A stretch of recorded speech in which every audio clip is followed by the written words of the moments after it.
سوال ہے کہ میت کو غسل دینے سے کیا غسل واجب ہو جاتا ہے؟ ایسی کوئی بات نہیں ہے۔ میت کو اگر کوئی غسل دیتا ہے تو اس پر کوئی غسل واجب نہیں ہے۔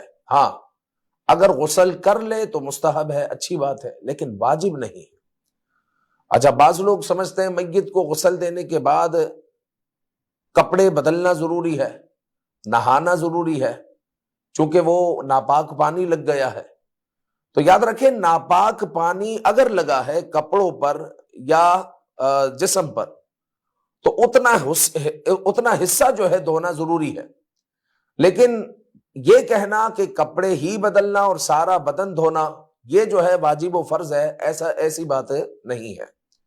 بلکہ جو ہے جہاں جہاں ناپاکی لگی ہے اس کو وہ دھو لے، اور اگر وہ کپڑے بدلنا چاہتا ہے تو کپڑے بدل لے، لیکن اس کو واجب و فرض نہیں کہہ سکتے۔ یہ بھی تب ہے کہ جب یقینی ہو کہ ناپاکی لگی ہے اور ناپاکی کوئی نکلی نہیں، اور محض میت کو غسل دیا ہے، احتیاط کے ساتھ غسل دیا ہے، اور کوئی چیٹے اس کے بدن پر کپڑے پر نہیں لگے، تو پھر اب اس کو نہ غسل کی حاجت ہے اور نہ جو ہے اس کو کپڑے بدلنے کی حاجت